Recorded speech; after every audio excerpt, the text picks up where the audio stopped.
Assalamualaikum warahmatullahi wabarakatuh. Saudara-saudaraku seiman seagama yang selalu dirahmati oleh Allah, mari kita ikuti sharing tanya jawab saya dengan beberapa santri murid saya di TPQ Al-Hidayah, Dusun Ngembat, Desa Ngembat, Kecamatan Gondang, Kabupaten Mojokerto. Semoga lisan saya dituntun oleh Allah, dibimbing oleh Allah, sehingga bisa menjawab pertanyaan-pertanyaan anak-anak ini dengan benar dan santun. Juga anak-anak bisa menerima dengan baik dan faham atas izin Allah. Amin amin ya rabbal alamin. Assalamualaikum warahmatullahi wabarakatuh. Tumak ninah itu apa? Tumak ninah itu artinya tenang. Jadi kalau misalnya sholat yang ada tumak ninanya itu waktu ruku, ya ruku kan baca apa? Subhana rabbiyal azimi wa bihamdi, 3 kali ya. Nah setelah 3 kali itu terus meneng diluk mungkin 1 detik 2 detik, itu terus baru Sami Allahu liman hamidah, itu namanya tenang, walaupun 1 detik atau 2 detik. Jadi ditenangkan dulu, kemudian di iktidal waktu Sami Allahu liman hamidah itu Rabbana lakal hamdu mil'us samawati wa mil'ul ardi wa mil'u ma syi'ta min syai'in ba'du. Terus meneng diluk 1 detik atau 2 detik ditenangkan. Kalau perlu lebih banyak, cuman setidaknya harus ada tenang dulu. Lah itu namanya tumak nina. Jadi enggak sholat itu gopo-gopo, Allahu Akbar, Sami Allahu liman hamidah, Allahu Akbar, enggak boleh sholat seperti itu. Kalau bagaimana dengan sah, itu mungkin juga batal sholat seperti itu, karena tidak ada ketenangan. Lah ketenangan atau tumak nina itu hukumnya wajib. Yang meninggalkan wajib berarti batal. Ya, ingat-ingat ya. Yang meninggalkan wajib berarti batal. Berarti tumak nina itu hukumnya wajib. Yang meninggalkan wajib berarti batal sholat. Jadi enggak asal sholat. Kenapa harus ada tumak nina? Untuk menyambungkan hati ini dengan Allah. Kalau tadi mungkin tersambung karena kita bukan orang Arab, karena kita mungkin pengetahuan bahasa Arabnya terbatas, atau mungkin memang di hatinya ini masih belum ada khusyuk kepada Allah. Nah itu cara menyambungkannya dengan tumak nina yang tadi bersambung pada bacaan. Mungkin kita khusyuknya itu pada bacaan. Bilang apa? Subhana rabbiyal azimi wa bihamdi, iku pun biasanya cepet-cepetan ya. Nah ya apa kati nyambung no. Pemane lek sholat jamaah sering kali cepet-cepetan kan. Subhana rabbiyal azimi wa bihamdi, subhana rabbiyal azimi wa bihamdi, subhana rabbiyal. Biasanya gak cukup malah ya. Paling dibaca cuma 1 atau 2 kali cepet. Nah kan gak tenang itu. Nah harus ada waktu tenang dulu biar nyambung kepada Allah. Kata Rasulullah apa? Sholat itu yang dinilai atau yang masuk nominasi hanya yang khusyuk, pas khusyuk saja. Jadi lek khusyukmu dalam sholat itu seperapat sholat, ya cuma seperapat berarti sholatmu. Kalau seperapat itu sholat isya, berarti kan 4 rakaat ya. Terus diambil seperapate berarti cuman 1 rakaat. Ya 1 rakaat itu nilaimu sholat isya waktu itu. Terus kemudian sholat isya besoknya itu malah turun lagi. Khusyuk emek tuwitik ngono. Mungkin 1/10. Ya berarti sholat isyamu waktu itu 1/10. Itu nilainya. Itu yang dapat pahala. Gitu. Jadi yang tidak khusyuk tidak dapat pahala. Terus nilai rahmat itu juga dari yang khusyuk. Makanya leepen sholat ojo kadek guyon, ojo kadek mikir macam-macam, khusyukkan kepada Allah atau paling tidak khusyukkan hati kepada bacaan. Kalau bilang subhana maha suci Rabbi Tuhanku al-a'la yang maha tinggi waktu sujud ya. Atau waktu rukuk subhana maha suci Rabbi Tuhanku al-azimi yang maha agung wa bihamdih dan dia maha terpuji. Hamid itu terpuji, maha terpuji. Jadi khusyuk mungkin sebatas khusyuk pada bacaan, tapi lebih baik khusyuk itu kepada Allah. Jadi khusyuk kepada Allah itu kira-kira seperti ini. Kalau bilang subhana rabb, ya Allah, ya Allah, ya Allah, ya Allah. Nah, itu sing dieling-eling itu Allah, bukan bacaan. Tapi mulutnya tetap ngucap muni subhana rabbiyal azimi wa bihamdi. Tapi hatinya Allah. Allah. Ah, gitu. Atau memuji Allah. Allah yang maha suci. Enggak ada yang suci kecuali Allah. Semuanya ini kotor. Termasuk diriku kotor. Kemana-mana aku membawa perut yang isinya kotoran. Apa perutmu isinya apa? Ya. Ya kan? Cuma nang dindi kan gowo ya. Iya, nang dindi digowo. Nah itu. Jadi hanya Allah yang maha suci, semuanya enggak ada yang suci. Itu. Ya itu sudah mulai masuk pada kesadaran gitu ya. Khusyuk. Jadi harus ada ketenangan. Namanya dalam sholat itu tumak nina. Nama sahabat Nabi Muhammad. Maka nama ya gak ono sing ngeru paling. Lek ono sing ngeru ya hebat ngono ae. Berapa sahabat Nabi? Kata satu riwayat mengatakan 110, yang satu mengatakan 114.000. Ya apa ngapalno nama 114.000. Tapi sahabat yang utama itu adalah Khulafaur Rasyidin. Khalifah yang 4 itu ya, mulai siapa? Abu Bakar, Umar, Utsman, Ali.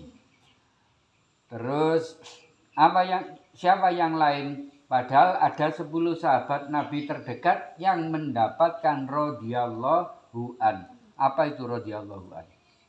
Allah meridhoi, semoga Allah meridhoi kepadanya, anhu, kepadanya. Siapa saja? Yaitu yang 4 tadi. Abu Bakar, ada 10 orang, tapi yang 4 ini siapa? Abu Bakar, Umar, Utsman, Ali, Tolha, Abu Musa al-Asy'ari, terus apa meneh?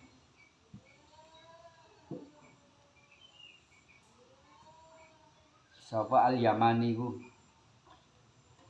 Hudzaifah al-Yamani, mari ngono sapa meneh? Sakit pokoknya 10 orang.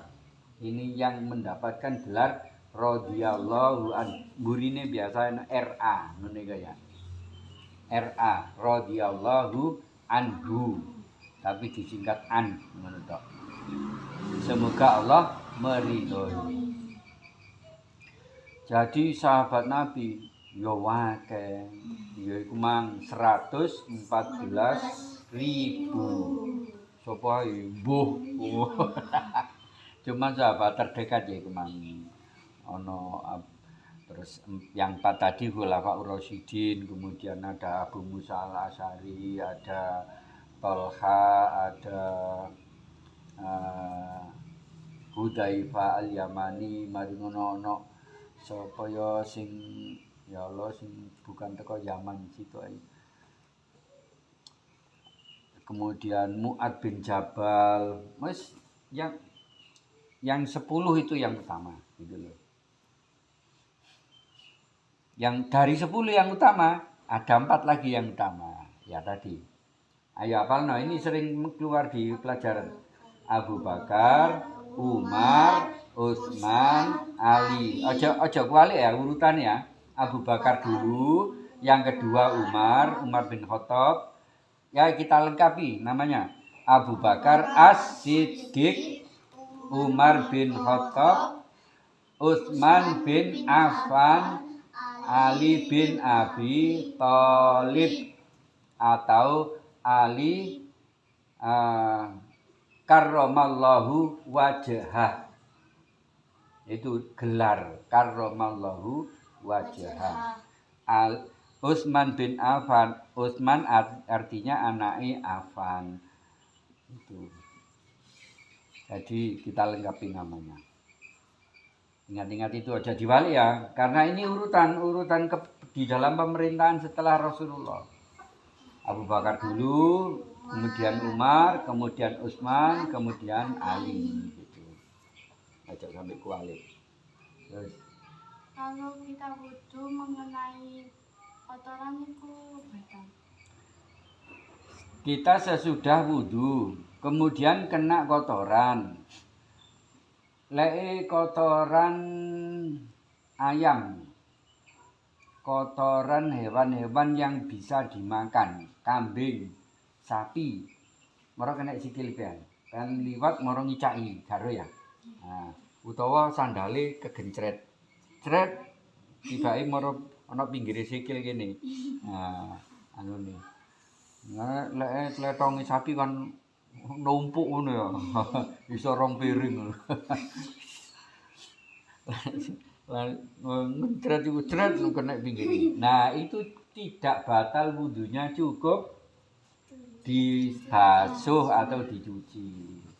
Tidak membatal. Najis itu tidak membatalkan wudu kecuali najis mughaladhah. Apa najis mughaladhah? Kerek babi. Nah, kalau tersentuh itu dan tersentuh kotorannya, maka batal wudumu dan kamu wajib mencuci 7 kali. Yang pertama pakai air dan tanah. Banyu ambil lemah utawa ledok utawa linet. Nah, digosokno nang bagian yang terkena apa itu anjing dan babi. Terus yang kedua digira pakai sabun, pakai itu ya, terus pakai air bersih. Yang pertama pakai air dan tanah. Kenapa kok bukan pakai sabun? Ternyata setelah diselidiki oleh dokter, tanah itu bisa menetralisir racun-racun yang ditimbulkan dari anjing dan babi. Itu. Ternyata lebih hebat tanah timbang sabunnya. Tapi tanah gak iso bersaing tambah ngotori lek gawe ngumbah ya kan. Kena tanahe, kena lemah, lek iso diumbah ambek sabun jake bersih maneh kan. Cuman membersihkan dari bahaya kuman-kuman yang ditimbulkan atau yang dibawa oleh anjing dan babi. Jadi najis tidak membatalkan wudu, tapi wajib dicuci, tidak boleh dibawa sholat. Kalau sholat masih membawa najis, mek titik, masih mek titik. Sing penru, sing roh tapi lah yo batal sholat. Kecuali kamu tidak tahu, orang tidak tahu tidak dikenai hukum. Nggak ngerti lek celanamu mau pengen mari pipis nyiprat nang celanae lali oleh nyincing kurang dukur. Pipis nang jeding racak nyiprat nang celanae. Satu titik saja.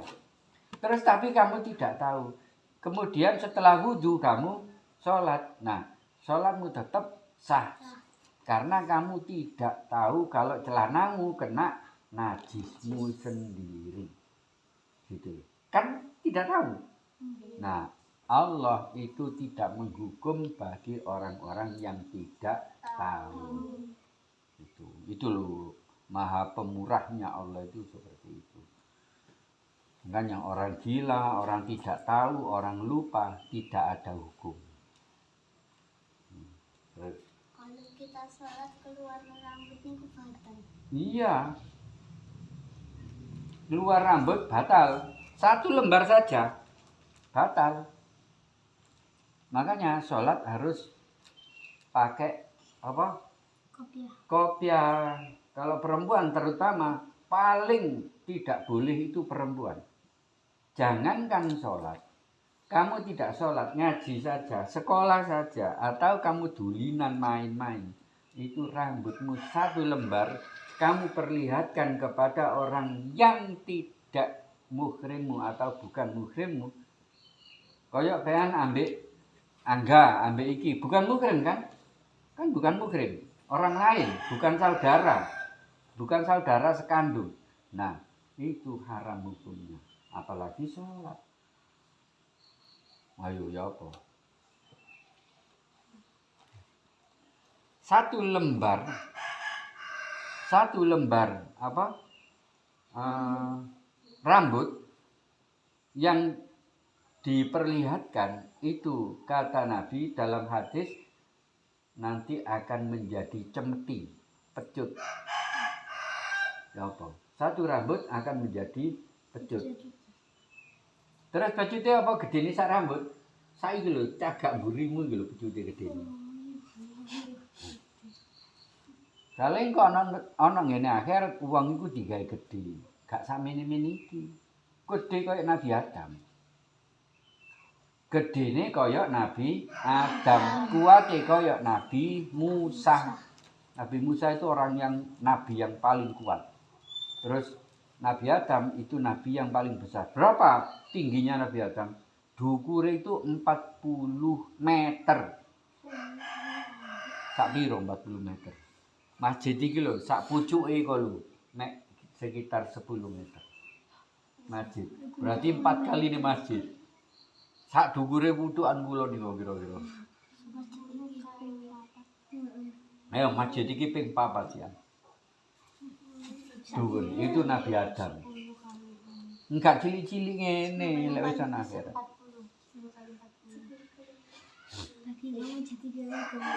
80 hasta. 80 hasta itu 1 hasta itu setengah meter. Berarti 80 kali setengah meter 40 meter kan? Nah. Dukure Nabi Adam 40 meter. Kita nanti di akhirat dirubah oleh Allah menjadi tingginya 40 meter. Kuatnya sekuat Nabi Musa. Dan ngerti Nabi Musa kekuatannya? Nabi Musa tahu nembeling watu. Ngecap sampai saiki ono bekas tangane Nabi Musa. Di watu. Watu dikaplok. Ambil Nabi Musa. Boleh gak nurut watunya. Dan Nabi Musa mandi di situ biar tidak kelihatan orang-orang kaumnya Bani Israel, kan mandi kan izin sih. Lah, karena Allah ingin memperlihatkan bahwa Musa tidak sakit, maka batu yang menutupi Nabi Musa ini disuruh pergi sama Allah. Watu ini malah kentir banyu. Lah dukure watu iku ana klambine Nabi Musa. Diceluk watune Nabi Musa, "Hei batu berhenti, hei batu berhenti." Gak gelem berhenti, Nabi Musa mlewayu. Lah kan muda. Ah, muda. Mlayu. Jare namune, "Lu mlayu jare wong Bani Israil." Lu tibake gak loro gitu. Kan di Nabi Musa diisukan kondor. Nah, akhirnya yaitu Allah ingin menunjukkan bahwa Nabi Musa itu sehat, tidak punya penyakit apa-apa. Yaitu caranya Allah. Si watune diperintah ambek Allah, "Hei watu, kintiro, kintir menang kali melayu." Nabi Musa nututi melayu, mari ngono bareng ketututan watune dikaplok ambek Nabi Musa. Dikandani gak gelem, pewok. Diceluk jegideg kae ngono jare. Kuwaplok. Nah, sampai saiki tangane Nabi Musa sing ngedap. Sana di Palestina. Ada satu sungai yang ada batunya besar, kira-kira sak mobil-mobilan itu batu gede. Lah waktu sakmono lho kentir. Enggak masuk akal loh. Ya kan diperintah Allah yang merintah yang bikin batu. Ndak mono kentir lho, Mbak. Anune sungene lho cilik banyune. Jadi begitu ya. Begitulah Allah. Ya, kembali pada pertanyaan bahwa satu rambut saja nanti akan menyebabkan kita disiksa oleh Allah. Dan kalau ketika sholat, maka sholatnya batal. Gitu. Nah, sebenarnya kupluk itu enggak wajib. Sebenarnya kupluk enggak wajib. Cuman karena untuk menjaga rambut agar tidak jatuh nanggene bathuk, rambutnya dawa ya. Engko mara pas kate sujud nutupi bathuk. Akhirnya bathuke terhalang oleh rambut. Nah, saat itu sholatnya batal. Apa enggak ada dulinya?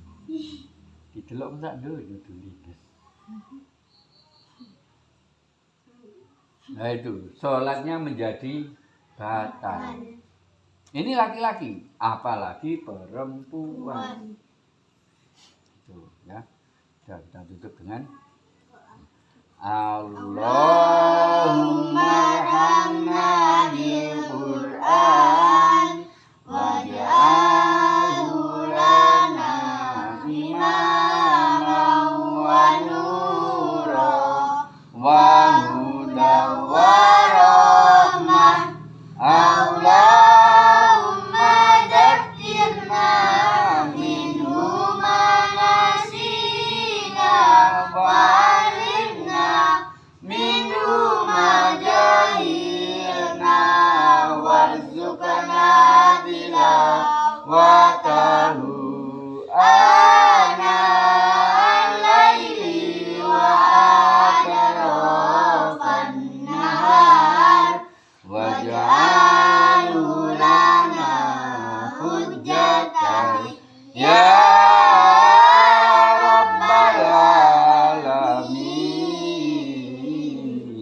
Assalamualaikum warahmatullahi wabarakatuh. Waalaikumsalam warahmatullahi wabarakatuh. Allahumma sholli ala sayyidina Muhammad. Allahumma sholli ala